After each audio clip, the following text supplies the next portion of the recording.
Hey guys, I am back again very quickly to review this short activity with you. So, I'm just going to zoom in as much as I can so that we both have the best and the biggest image that we can work with.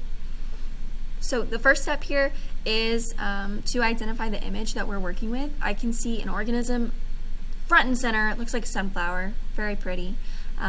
Top left, I see the sun, I see the sky, and down at the bottom, I see some roots, and then some blue things, which I'm going to assume is water. Makes sense because we need water to conduct photosynthesis. So I'm going to start off by working left to right. If you remember the equation, which hopefully you do because we're about to have to write it out, we need water, carbon dioxide, and sunlight in order to produce food or the plants need in order to produce food. So let's just go ahead and label. I see sunlight. That's probably going to be the easiest thing. It's coming from the sky where the sun is sending its beautiful light rays directly to the organism in which they are absorbing it. So notice how those arrows from the sun are going towards the organism. That's because the organism is absorbing that sunlight. Something else that they are absorbing is carbon dioxide from the air and then water from the soil. Makes sense. That allows them to produce two things, glucose and oxygen. So I'm going to put oxygen on one of those arrows going out of the organism and glucose as well. Boom, bam, wow. Should look like that. The next slide is all about arranging the words and or symbols to write the equation for photosynthesis.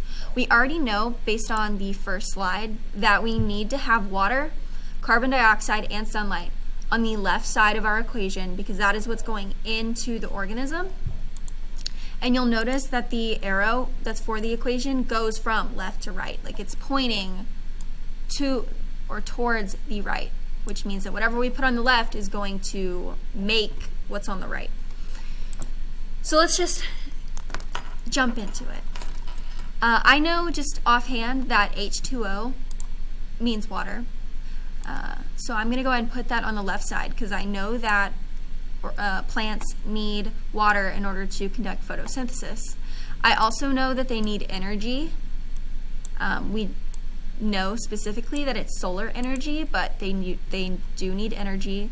And then there is one more item that they definitely need in order to make their plant food, and that would be carbon dioxide. Carbon dioxide is in its molecular form here, we notate it as CO2. Okay, carbon dioxide. C for carbon, oxide is the O, and di means two. Remember, carbon dioxide. What we are making here is on the right, we have glucose. That's C6H12O6. And then our other product would be oxygen. Woo! So oxygen is generally labeled as O2. Some people say O2. It's not as common as people saying like H2O though. So definitely take a look at the equation and the symbols, like the molecular structure, the molecular annotation, because the words and the letters, they get kind of confusing every once in a while.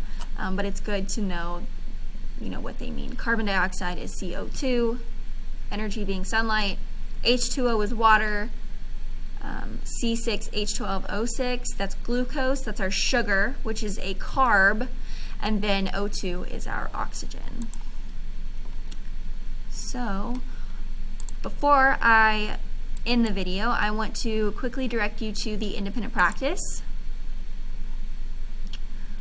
The directions are on the first slide. It says the following slide is a drag and drop activity. This will complete a short reading to help you answer the questions on the third slide. So this first slide is a drag and drop, right? Just as stated. You're going to read through, kind of use your context clues to understand what word goes where, and you're using that understanding of the the understanding of the concept that we got from the lecture, and then also your understanding of the words and the vocab, you know, like the definitions and stuff in there. Once you have that complete, it's going to help you to answer these 7 short questions. I'm not looking for anything long here, but they are specific. If you are in the sheltered program, I highly recommend that you use the Spanish photosynthesis, photosynthesis independent practice, because it's got both the Spanish, the questions in Spanish and English, and then the English version of the reading. I would recommend that you do both versions of the reading because we want you to definitely understand the concept, but also associate those Spanish and English words together. So chlorophyll, for example, is actually very similar to the Spanish version. Chlorophylla, I would imagine, is how it's pronounced. And then, of course, these questions, you feel free to answer them in Spanish if you're in the sheltered program, but it is a good way to compare what that looks like in English as well. Alrighty then, so please get that completed and submitted to me through Google Classroom. It's a very short activity, so I can get those grades in real fast, and I will see you guys on Wednesday.